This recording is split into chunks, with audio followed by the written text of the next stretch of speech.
नमस्कार मित्रांनो, मोहक मराठी कथा या यूट्यूब चॅनलवर आपले मनपूर्वक स्वागत आहे। यात तुम्हाला नवनवीन कथा ऐकायला मिळतील। जर तुम्हाला मी सांगितलेल्या कथा आवडत असतील तर माझ्या कथांना लाईक आणि सबस्क्राईब करा आणि नवनवीन कथांचा आनंद घ्या। मित्रांनो, ही गोष्ट एका वहिनीची आणि तिच्या दिराची आहे। त्याचे नाव श्याम होते। तो 24 वर्षाचा उमदा तरुण होता। तो मूळचा साताऱ्याचा होता, पण पुण्यात आपल्या मोठ्या भावाकडे सतीशकडे राहायचा। सतीशचे लग्न झाले होते। त्याच्या बायकोचे नाव सीमा होते। ती सुद्धा श्यामच्या वयाची अगदी देखणी आणि सुडौल विवाहिता होती। तर झाले असे, हिवाळा सुरू होता। त्याला खूप थंडी वाजत होती आणि त्याच्या हातात चहाचा ग्लास हाती येताच त्याला थोडीफार ऊब जाणवली आणि मग मोबाईलवर तो वेगवेगळ्या रील्स पाहायला लागला आणि मग चेकाळून स्वतःला स्वतःच्या हाताने खुश करत होता। त्याच्या लक्षातच नव्हते की त्यांनी दरवाजाला कडी लावली नाहीये। तो आरामात आपला हात जगन्नाथ करत बसला होता। त्याचे भानच हरवले होते। एवढ्यात सीमा आली आणि समोर जे काही घडतंय ते गोंधळून आणि घाबरून रूमच्या बाहेर पळून गेली। तो स्वतः तेवढा गुंतला होता की त्यांनी त्याकडे दुर्लक्ष केले आणि स्वतःला शांत करून तो बाहेर आला। त्याला कळलेच नाही की सीमाने सगळे पाहिले होते, तरी तो काही घडलेच नाही असा आविर्भाव करत सीमासमोर उभा झाला। सीमा गोंधळली होती, पण तिने त्याला विचारलेस, तू काय करत होतास श्याम? आता त्याची उत्तर द्यायची पाळी होती। त्याने न घाबरता तिला म्हटले, तुम्हाला तर माहितच आहे ना, तुम्ही पाहिलेच ना मी काय करत होतो।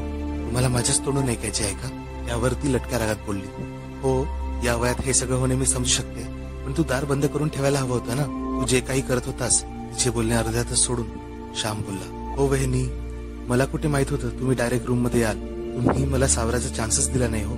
त्यावर सीमाच्या तोंडून निघाले, ते सगळं ठीक आहे, असं कुणाला करताना पाहिले तर आपलीही इच्छा होते ना असं काय करायची। आणि तिने अचानक आपले ओठ चावले। श्यामलाही नवल वाटले सीमा काय बोलून गेली ते। त्यावर श्याम पटकन बोलला, मग तुम्ही करून घेत जा ना असं काही। यावर सीमाला काय बोलावे काही सुचत नव्हते, पण ती बोलून गेली होती म्हणून निघूनही जाऊ शकत नव्हती। ती म्हणाली, हो माझी इच्छा होते, पण काय करू, सतीश नाही ना घरी, मी ही एकटीच, मग मी कशी काय करणार। आता श्याम हिम्मत करून बोलला, तुम्ही वाईट वाटून घेऊ नका, पण जर तुम्ही हो बोलल्या तर तुमची हवी ती इच्छा मी पूर्ण करू शकतो आणि तुम्हाला तृप्त करू शकतो। त्यावर सीमा वहिनी चिडून बोलली, तुझे डोके खराब आहे का? काय बोलतोस हे तुला तरी कळतंय का? ती पुढे काही बोलेल यापूर्वी श्याम तिथून पळाला आणि आपल्या स्वप्नातून खडबडून जागा झाला। त्याने देवाचे आभार मानले की त्याने जे काही केले होते ते स्वप्नात केले होते, नाहीतर त्याचा जीवच गेला असता। तो त्याच्या वहिनीवर सुरुवातीपासूनच आकर्षित होता। त्याला तिच्यासोबत ते सगळं करायची इच्छा खूप दिवसापासून होती, पण त्याची हिंमत होत नव्हती। त्याला वाटलं होतं की स्वप्नात काय असे ना, आपण आज वहिनीला सांगूनच दिले। त्याला वाटत होते योग्य वेळी योग्य ती गोष्ट बोलल्यावर ती बोललेली इच्छा पूर्ण व्हायचे खूप जास्त चान्स असतात। तिच्या मोहात अडकला होता। त्याने अनेकदा सतीश आणि वहिनीला प्रेम क्रीडा करताना चोरून पाहिले होते, कधी गच्चीवर तर कधी त्यांच्या बेडरूमच्या कीहोल मधून। त्या दोघांना जसं जोश वाढायचा तशा यालाही मजा यायची। ते दोघेही जीव तोडून ते खेळ खेळायचे आणि हाच विचार करत तो फ्लॅशबॅक मध्ये गेला। त्याचे वय 22 होते तेव्हा सीमा वहिनी लग्न करून घरी आल्या होत्या। नवीन नवीन नवरी जेव्हा घरी आली होती तिला पाहूनच तो तेव्हापासूनच मोहित झाला होता। सुरुवातीला सीमा फार घमंडी वाटत होती, कारण ती कोणाशीच काही बोलत नव्हती आणि घमंड वाटावा अशीच ती होती। उंचपुरी, गोरी कांती, सुडोल बांधा, अंगावर ज्या ठिकाणी मांस हवे तिथे तिचे असे मांस बरोबर होते। तिच्या शरीराची गोलाई आणि कर्व्स अगदी परफेक्ट, अगदी मदनिकाच होती ती जेव्हाही श्यामकडे पाहायची श्यामच्या हृदयात धस्स व्हायचे। तो जेव्हाही बोलायचा ती तोंड वाकडं करून मोजकच बोलायची, एवढा ऍटिट्यूड होता तिच्यात। श्यामचा भाऊ सतीश ज्या कंपनीत काम करायचा ती त्याच्या घरापासून 50 किलोमीटर दूर होती। तो रोज लवकर निघायचा आणि त्याला घरी यायला वेळ व्हायचा। बऱ्याचदा तो तिथेच राहायचा आणि पुढे पुढे आठवड्यातून 1-2 दिवसच तो घरी यायचा, नाहीतर तिथेच राहायचा। वहिनी आपल्या खोलीत एकटीच असायची, त्यामुळे त्यांच्यात प्रेम संबंध कधी व्हायचे तर कधी नाही।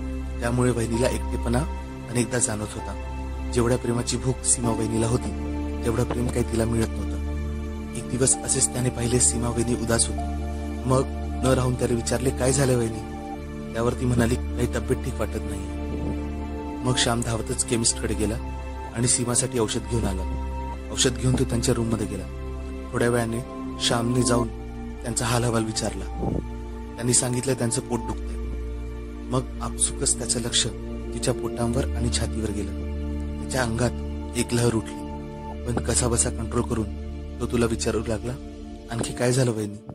ती रडवेल्या आवाजात सांगू लागली की सतीश ऑफिसच्या कामाने बाहेर गेला आहे आणि तो काही दिवस घरी येऊ शकणार नाही. वहिनीची तब्येत आणखीच खराब होत आहे असे श्यामला वाटत होते.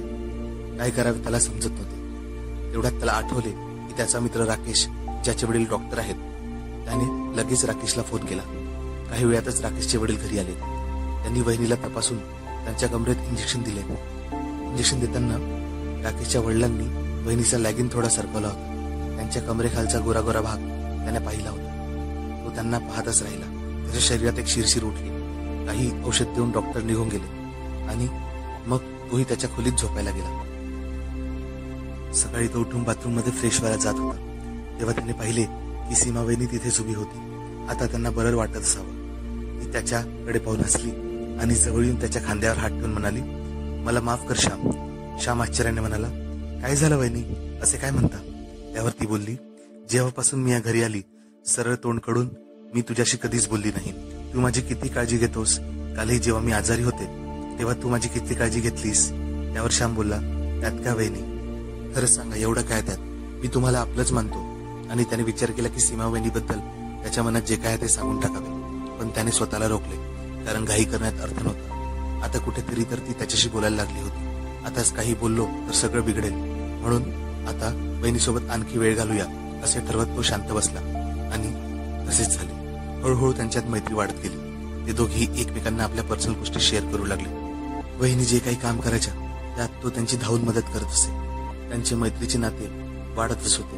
त्याला वाटले होते की वहिनी प्रति तो आकर्षित होत चालला आहे. एक दिवस सीमा वहिनीने त्याला बोलवले आणि बोलली, श्याम, तसाही तुझा दादा बऱ्याचदा रात्री येत नाही, तर तू माझ्या रूम मध्ये येत जा. आपण तिथे बसून छान गप्पा मारत जाऊ किंवा मूवी बघत जाऊ. मला एकटीलाच फार बोर होतं रे असं राहणं. त्याचे बोलणे ऐकून तो चमकलाच. त्याला वाटलं की वहिनी त्याला काहीतरी हिंट देते आणि आता सगळं त्याला सोपी जाईल. असं डायरेक्ट बोलण्यापेक्षा तो एखादा चान्स पाहून तिला आपल्या मनातलं सगळं सांगून देईल. मग तो रोज बेरोकटोक सीमा वहिनीच्या खोलीत जायचा आणि तासन तास ते गप्पा मारायचे, तर कधी मूवी पाहायचे. मग तो हळूच न कळत कधी त्यांच्या पाठीवर मांड्यावर आपला हात ठेवून द्यायचा आणि त्यांच्या नाईट ड्रेस मधून जे काही बघायला मिळते ते तो बघायचा. कारण सीमाला आता काही ऑकवर्ड वाटत नव्हतं. त्या आजकाल त्याच्यासमोर कशाही बसायच्या. मग तो आपल्या खोलीत आला की उत्तेजित होऊन त्या विचाराने स्वतःला बाथरूम मध्ये जाऊन थंड करून घेत असे. एकदा असाच तो त्यांच्या बाथरूम मध्ये आला तेव्हा वहिनी त्यांचे कपाट साफ करत होत्या. त्या कामात व्यस्त होत्या म्हणून तो तिथेच बसला आणि टाइमपास म्हणून मोबाईल पाहू लागला. पाहता पाहता त्याने अगदी असा बीपीवाला व्हिडिओ लावून तो बघायला लागला आणि तो त्यात गुंग झाला. तो वहिनीच्या पाठमोऱ्या बसला होता म्हणून तिला काही दिसत नव्हतं. पण त्याचे लक्ष नसताना अचानक सीमा वहिनी त्याच्या मागे आल्या आणि तो काय बघतोय हे त्या चोरून पाहू लागल्या. त्यांचे डोळे सुद्धा विस्पारले होते ते सीन पाहून. तो सीन पाहण्यात तो अगदी बुडून गेला होता. त्याला काही कळलेच नाही. हेडफोन घातला असल्यामुळे बाहेर काय सुरू आहे हे त्याला कळत नव्हतं. तेवढ्यात सीमा वहिनींनी जोरात खोकल्यासारखा आवाज काढला. श्यामने दचकून पाहिले तर वहिनी त्याच्या मागे मिश्किलपणे हसत होत्या. तो घाबरला आणि त्याने पटकन फोन बंद केला. वहिनी जवळ आल्या आणि त्याचा कान धरत म्हणाला, आता काय बंद केलंस? काय पाहत होता तू? पाह ना अजून, आता काय घाबरतोयस? आणि त्या मिश्किलपणे त्याच्याकडे पाहू लागला. तो थोडा घाबरत पण हिंमत करत तिला म्हणाला, वहिनी, असं कोणी मूवी पाहताना आपल्याला पकडलं तर आपण घाबरूच ना. त्यावर सीमा वहिनी बोलल्या, अच्छा बेटा, जर तुला एवढी भीती वाटते तर अशा मूवी काय पाहायच्या ना, आणि तेही वहिनींच्या रूम मध्ये. तुला वाटलं नाही की कधी मी आली आणि पाहिलं की तू काय करतोस म्हणजे? त्यावर आता तो हिंमत करून बोलला, आता तुम्हाला काय सांगू वहिनी, तुमच्या रूम मध्ये जी मजा आहे ना ती कुठेच नाही. बऱ्याच दिवसापासून मला तुम्हाला काही सांगायचे आहे. असे म्हणत तो तिला हात धरून बेडवर घेऊन गेला आणि खाली बसवले. प्लीज पहिले प्रॉमिस करा की तुम्हाला वाईट तर नाही वाटणार ना. त्यावर सीमा म्हणाली, तुला जे बोलायचे ते बोल, मला वाईट वाटणार नाही. तसे तर तुला जेव्हा मी बीपी बघताना पाहिले होते तेव्हाच मी तुला रूम मधून बाहेर हाकलून दिले असते ना, जर मला वाईट वाटले असतं तर. तिच्या बोलण्याने त्याला थोडी हिंमत आली आणि तो आपली नजर खाली करून पुढे बोलला, सीमा वहिनी, जेव्हा पहिल्यांदा तुम्ही या घरी आल्या अगदी त्या दिवसापासूनच तुम्ही मला खूप आवडता. त्यावर सीमा वहिनीने कोणतेही रिॲक्शन न देता बोलल्या, हा तर मग काय करायचे? त्यावर तो सगळी हिंमत जुटून बोलला, वहिनी, मला तुमच्यासोबत एक वेळा. एवढे बोलून तो शांत झाला. वहिनीला जे समजायचं ते समजलं होतं, पण तिने अजून त्याला खोदून विचारलं, तुला नेमकं काय करायचंय माझ्यासोबत? तुझी काय इच्छा आहे? तो परत आपला श्वास घेऊन बोलला, तसं तर म्हणजे मी ज्या व्हिडिओमध्ये पाहत होतो ना, जे तुम्ही मला चोरून पाहताना बघत होत्या, तेच सगळं करायचंय, असे म्हणून श्यामने तिचा हात घट्ट पकडून घेतला. त्यावर ती बोलली, श्याम पण हे कसं होऊ शकतं? मी तुझी वहिनी आहे, तुझ्या मोठ्या भावाची बायको. जर तुझ्या भावाला सतीशला कळलं तर तो मला सोडणारच नाही. त्यावर तो बोलला, वहिनी बघा, आपण सगळं लपून छुपून करू, म्हणजे कुणाला काही कळणार नाही. आपण दोघे स्वतः तर नाही सांगणार ना कोणाला. सीमा वहिनी नाराजीतच बोलली, मला नाही जमणार असं काही, मी नाही करू शकणार तुझ्यासोबत सगळं. त्यावर तो बोलला, वहिनी मी तुम्हाला वचन देतो, आपल्यातलं तिसऱ्या कुणाला कळणार नाही, खरंच, फक्त एकदाच. सीमा परत त्याला समजत होती, नाही रे, मी तुझ्या भावाची बायको आहे ना, हे चूक आहे. श्याम बोलला, मला हे चूक नाही वाटत वहिनी, मला माहित आहे तुमच्या शरीराची ती गरज आहे. सतीश दादा कधी रात्री उशिरा येतो तर कधी येतच नाही. जे सुख तुम्हाला हवंय ते तुम्हाला मिळत नाही, बरोबर ना? मला माहित आहे हो वहिनी, तुम्ही फक्त वरवर खुश राहण्याचा दिखावा करता, पण आतून तुम्ही किती अतृप्त आहे हे मला माहित आहे. आता हे सगळं ऐकून वहिनीचा चेहरा पटकन उतरला. तिने न राहून श्याम सोबत मनातील बोलणे सुरू केले आणि म्हणाली, श्याम, तू जे काही बोलतोयस ते सगळं खरं आहे रे. मी नाही सतीश पासून खुश. वरवर सगळं छान दिसतं रे, पण काय सांगू, रोजच काही ना काही बहाणा सांगून तो झोपून जातो. मी वाटच बघते त्याची. कधी म्हणतो आज खूप चाललोय, कधी म्हणतो आज खूप कामं झाली, कधी म्हणतो माझं खूप डोकं दुखतं आणि झोपून जातो. मला तसाच पेटत. रोज रोज तर मी त्याला फोर्स नाही करू शकत ना, त्यानेच विचार करायला हवा ना माझ्या मनाचा. त्याला जेव्हा इच्छा असते तो तेव्हाच माझ्यासोबत ते करतो आणि झोपून जातो. माझ्या इच्छेचं काय, माझ्या मनाचं काय, त्याला त्याची काही फिकर नसते. बस फक्त त्याचे सुख तेच त्याचे सुख, पण माझं काय? सीमाच्या तोंडून हे सगळं ऐकून श्याम अवाक झाला आणि पुढे बोलू लागला, बघा वहिनी, मी बोलत होतो ना, मला सगळं माहित आहे ते. मला तुमची एवढी काळजी वाटते ना की मी समजू शकतो तुमच्या मनात काय चाललंय ते. मी तुमच्या सगळ्या फिलिंग्स पण समजू शकतो. आणि हो वहिनी, म्हणूनच मी सांगतोय, मला एक चान्स द्या. तुम्हाला जे हवंय मी ते सगळं देऊ शकतो. तुम्हाला हवंय त्या पद्धतीने मी तुम्हाला खुश करू शकतो. माझे हे सगळे बोलणे ऐकल्यावर तिने माझा हात घट्ट पकडून घेतला आणि तिच्या तशा हात पकडण्यावरून मला कळून चुकले होते की ती आतून किती तापली आहे. आणि त्या बोलल्या, तू खरंच खूप मोठा झाला रे श्याम, तुला सगळे कळायला लागले आहे, पण प्लीज मला थोडा वेळ दे. असं मी पटकन निर्णय नाही घेऊ शकत. तुझा आपल्या रूममध्ये प्लीज. तिच्या अशा बोलण्यामुळे श्यामला खूपच वाईट वाटले. तो तसा ताडकन उठला आणि आपल्या रूमचा दरवाजा जोरात आपटत त्याने स्वतःला बंद करून घेतले. त्याचा पूर्ण मूडच खराब झाला होता. दुसऱ्या दिवशी तो तयार होऊन बाहेर निघाला तेव्हा सीमा बाहेरच हॉलमध्ये बसली होती. ती हसतच म्हणाली, अरे वा, आज माझा श्याम किती हँडसम दिसतोय, कुठे चाललास? त्यावर श्यामने उत्तर दिले नाही आणि मागे फिरून तो आपल्या रूममध्ये परत गेला. सीमाला वाईट वाटले. ती त्याच्या रूममध्ये त्याच्या मागे मागे आली आणि म्हणाली, काय झालंय तुला श्याम? तू का बोलत नाही माझ्याशी? माझं काय चुकलं? त्यावर तो म्हणाला, प्लीज माझ्याशी लाडीगोडी लावू नका, माझ्या जवळ येऊ नका, मला नाही बोलायचे तुमच्याशी. असे म्हणून तो सरळ घराच्या बाहेर निघाला. सायंकाळी जेव्हा तो घरी परत आला त्याने पाहिले सतीश आला होता. त्याचे डोके आणखीनच खराब झाले. त्याला वाटले की सीमानेच त्याला बोलून घेतले असेल आणि तो सरळ आपल्या रूममध्ये गेला आणि दार लावून घेतले. रात्री जेवणाच्या वेळी सतीशने त्याला बोलून घेतले. मग श्याम, सतीश आणि सीमा तिघेही डायनिंगवर जेवण करत होते. सीमा आज छान लाल रंगाची साडी आणि डीप कट ब्लाउज घालून होती. तिचा ऐवज तिच्या छातीतून अगदी बाहेर उठून दिसत होता. जेवताना अनेकदा सीमा त्याच्याकडे पाहत होती. तो सुद्धा तिच्याकडे पाहून न पाहिल्यासारखा पाहत होता. सतीशचे जेवण उरकल्यावर तो त्याच्या रूममध्ये गेला.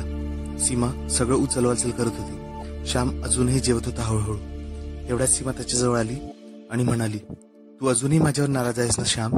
त्यावर तो हो बोलला आणि परत ती त्याला बोलली, तुला माझे बोलणे काय कळत नाही? हे सगळं ठीक नाहीये. श्याम आता आवेशाने पण हळू बोलला, काय ठीक नाहीये? तुम्हीच सांगा वहिनी, काय ठीक नाहीये? मग सीमा थोडं रागातच बोलली, ठीक आहे तर मग जेवण झालं ना तुझं? मग जा आपल्या रूममध्ये जाऊन आराम कर. त्यावर श्यामही चिडून बोलला, तुम्हाला काय एवढी माझी काळजी? मी काही करील. मी आपल्या खोलीत जाईल किंवा आणखी कुठेही जाईल. आणि हो, मी नाही झोपत आज मी बसून राहील गच्चीवर रात्रभर. तुम्हाला काय आहे असे म्हणत तो रूममध्ये चालला गेला. त्याने तिच्यासाठी दाणा टाकला होता. त्याला बघायचे होते की तिलाही त्यात अटकायचे आहे की नाही. सहजासहजी हार मानणाऱ्यातला तो नव्हताच. त्याने मनाशी ठरवले होते की एकदा तरी आपले स्वप्न त्याला पूर्ण करायचे आहे.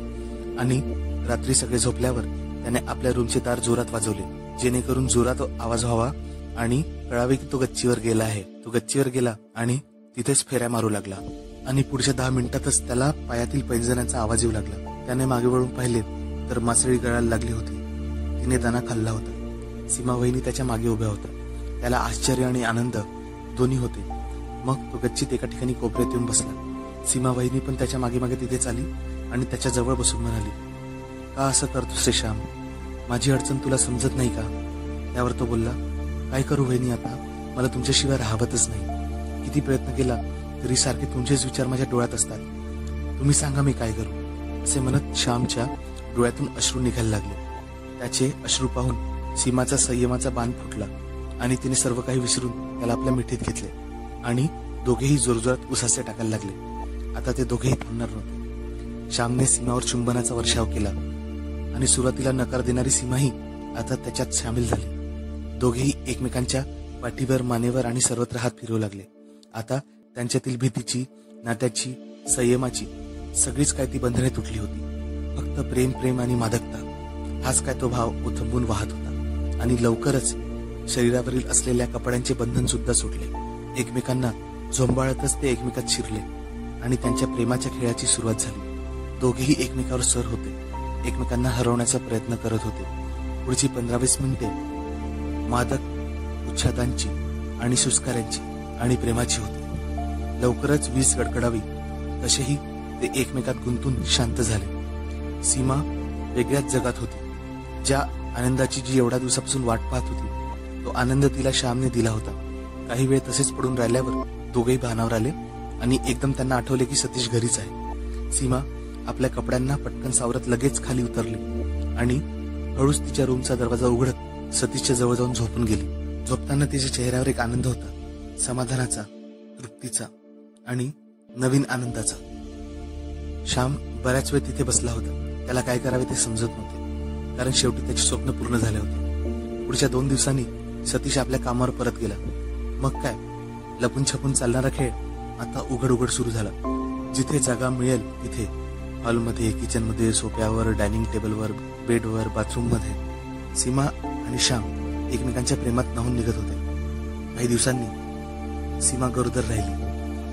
पण सीमा आणि श्याम या दोघांना नेहमी विचार पडायचा की होणाऱ्या बाळाचा बाप कोण, सतीश की श्याम. तर मित्रांनो, आशा करतो की तुम्हाला ही कथा आवडली असेल. काही कारणामुळे आमच्या जुन्या कथांच्या सिरीज आम्ही पुढे टाकू शकत नाही आहोत किंवा त्यात थोड्या अडचणी येतात. लवकरच त्याच्यावर काय उपाय काढावा याचा प्रयत्न आम्ही करतोय. तोपर्यंत या नवनवीन कथांचा आनंद घ्या आणि आमच्या चॅनलला लाईक, शेअर आणि सबस्क्राईब करायला विसरू नका. तर पुन्हा भेटू लवकर नव्या गोष्टींसोबत. धन्यवाद.